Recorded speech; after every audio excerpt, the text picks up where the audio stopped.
1. 1. 1. 1, 2, 1.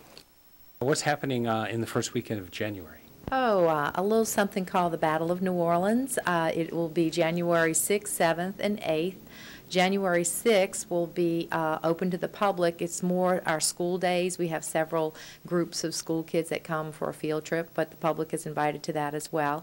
And then on Friday night, there is a reenactment, an actual battle or a skirmish that happened prior to the big January 13th battle. And that'll happen on Friday evening at 7 o'clock at Packingham Oaks. Then on Saturday, the park will open with the real deal, the living history, where there will be encampments of the British and the American, and people can relive that whole experience in time. If you came out here today, you would see a lot of living history reenactors and camp. They have the tent set up showing how they made their food, how they fixed their clothes. They have camp followers there, ladies dressed up in period uniforms doing what camp followers did, tending to the husband, acting as nurses to the wounded soldiers. So you also have weapons demonstrations. They're going to fire cannons, show you how they loaded the cannons, explain how the cannons work, the difference between the cannons on the wheels versus the naval cannons that are on the naval carriages. So today is more about weapons demonstrations and what life was like living in the camps preparing for the battle.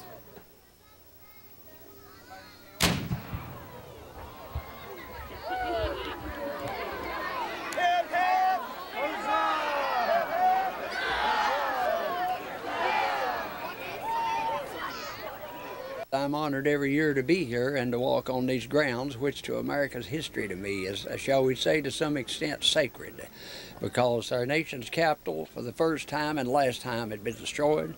The treasury of our country had been burned to the ground, and our seat of government had been totally disbanded because President Madison had to flee. Those people, the leaders of our country, had to flee to keep from being captured or possibly killed. The only thing that stood between our nation being the, shall we say, the pawn of another czar, another foreign czar, was these men that stood behind the breastworks at Line Jackson here and said, no, you're not coming on American soil, and I told them that I would perish in the final ditch before the British slept on American soil again. On Saturday night, we have our lantern tour at the battlefield from 5:45 until 7:15.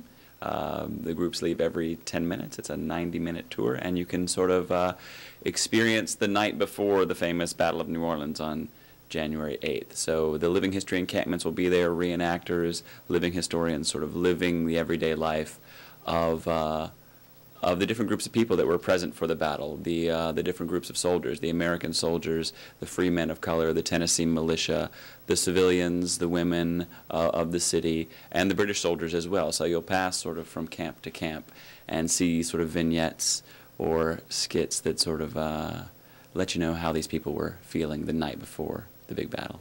And that's a ticketed event. It's $5, and you have to register for your tickets ahead of time through the Park Service. But that event takes you through the battlefield, the eve of the battle, where you're just a third person stepping back in time, reliving what happened the eve before the Battle of New Orleans. And then on Sunday, there will actually be a wreath laying, because January 8th, Sunday, is the actual anniversary day. What kind of a response have you had from the people that have participated in this over the years? The Living History volunteers, we get approximately 150 to 200 living history people that come from all over the country. They are true historians. They are very authentic in their costumes, and they love to come and depict this period, very important period in history. What kind of an event is this? How far do people travel on a regular basis to come and visit this? Well, we have people that actually come from England because they want to see that event, because it was very important, of course, and not in a good way for the British Empire. But we have people from all over the country that seek out national parks and battlefield events that come and want to see in this portrayed. So people as close as just metropolitan New Orleans, but people as far away as California or other parts of the country. So we try to gather that information, and when they come here to the visitor center, and we really have seen people from all over the states. Why is it important that this history be preserved? Well, we like to coin a phrase saying if it wouldn't be for the victory at the Battle of New Orleans, we'd all be speaking the Queen's English. And that's true because it was the greatest American land victory. We were very much the underdogs, and we defeated the elite British Army. And to preserve the Western expansion and preserve our new American freedom. So it's a huge story to be told, and it needs to be told, and it needs to be preserved because those were the people who came before us to help solidify our freedom. Is this an event that grows every year in terms of more people attending? Yes, it does. And actually, we are building towards the 200-year anniversary of this battle in 2015. So we each year, I think it becomes more popular because people are looking back at that period of history, and more people are coming. And, you know, we did have a little lull. We had a couple of little things happen here with Hurricane Katrina. But since then, and the new visitor center has been built on the Park Service, it's been a huge draw for our area. And then we're trying to promote and market that this is not only an important event just for here in Louisiana, but for our whole country. Open fire!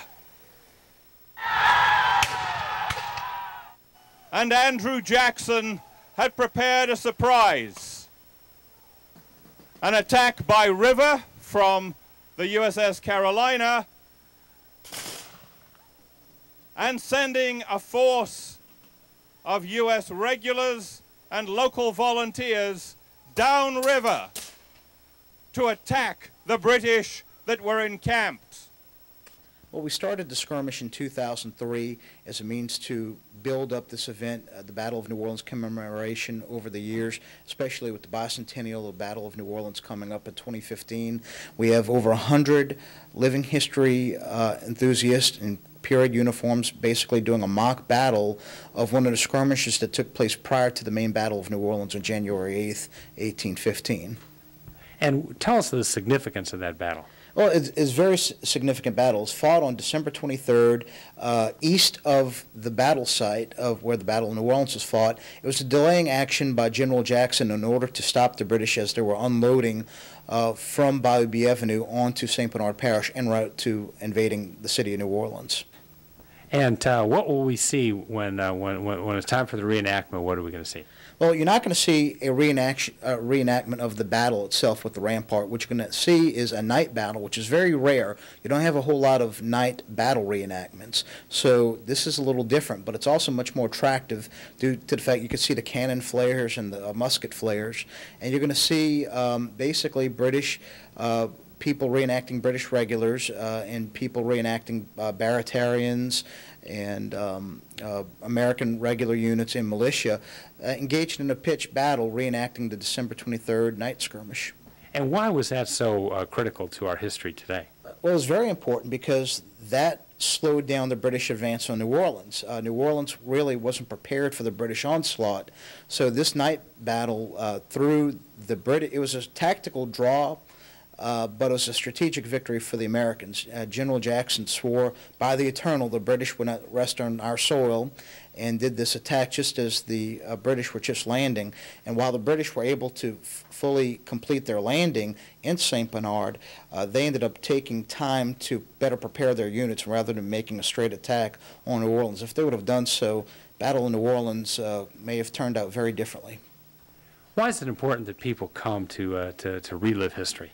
Well, it's important because it shows the significance of our shared culture and heritage. St. Bernard is a very historic community. Our slogan is New Orleans' most historic neighbor because of not only what pertaining to the Battle of New Orleans, but our Isleño heritage, obviously with Katrina inundating every part of the parish. So we've had a lot of history take place in our community, and this is this really is a part of our local history, very significant to American history overall, because the Battle of New Orleans was one of the most important military engagements ever fought by our country. Why should people drive from all parts of the state to come and see this? Because this is a unique event. You have battle reenactments, mainly Civil War reenactments around the country. You don't have as many War of 1812 reenactments, and the War of 1812 is considered a forgotten war, but a lot of people don't realize it was during the War of 1812 is where we got the inspiration for our national anthem, the Star-Spangled Banner, through the defense of Baltimore, and also that we actually had our capital, Washington, D.C., captured and occupied briefly by the British Army. So this was an important war. Also, this really set up our strong relations with the United Kingdom. After the Battle of New Orleans, relations between the United States and the United Kingdom became very solid, and they began to respect this, and we've had an alliance that endorsed to this very day. There were so many important consequences to this battle. It finally secures the Louisiana Purchase and allows the United States to expand westward. It gives the Americans a sense of unity and pride. It let people feel that not only had they won the American Revolution some 30-odd years earlier, but now they finally secured American independence and proved that they, on their own, could succeed as a nation. What was the mood in the various camps the night before the big battle? Well, you know, the morale was probably relatively high. These were people fighting on their own home territory as opposed to the army that had traveled halfway around the world to oppose them. But there would have been a lot of trepidation as well. These people in New Orleans at the time were aware that just a few months earlier, Washington, D.C. had been taken by this same British Army. In this case, the soldiers here in New Orleans were outnumbered 2-to-1 by that professional British Army. In Washington, the local militia that faced the British Army actually outnumbered them, but they were still defeated. So though they were fighting for their home territory, they might have actually been fairly nervous about what was about to occur. We welcome everyone to come by. It's a free event. We don't charge an admission. It begins at 7 o'clock in the evening, and this is a unique experience that's open to the family, and we welcome everyone to come by. Well, you know, what's so great about having a place like this, being able to do it on the spot where it happened, is that it really emphasizes history and makes it real. It makes it come to life when you're not just learning it in a classroom, but when you get to experience something that had a significance to the whole world and the nation, but experience it literally on the piece of ground where it happened, walk in the steps of the famous Americans like Andrew Jackson, and just the regular people who came together to defend their homes. People that are planning to attend, what should they do? Well, they can come here to the St. Bernard Visitor Center, our new visitor center located at 409 Aycock Street in Araby, which is just down the road from the National Park. There'll be no parking at the Chalmette Battlefield for the actual event, so you will have parking here at our new open-air farmers market and visitor center, catch a free shuttle over to the battlefield, and that will be running throughout the day, and you'll catch it back when you're finished touring the park service. And so it's an opportunity to see the battlefield and see a great visitor center, and also that Saturday morning they will have some arts and crafts and seafood farmers market here for people to enjoy as well. If people have questions or like more information, what should they do?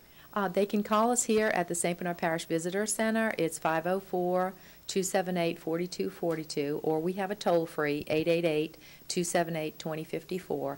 Or they could visit us on our website, and it's www.visitstbernard.com.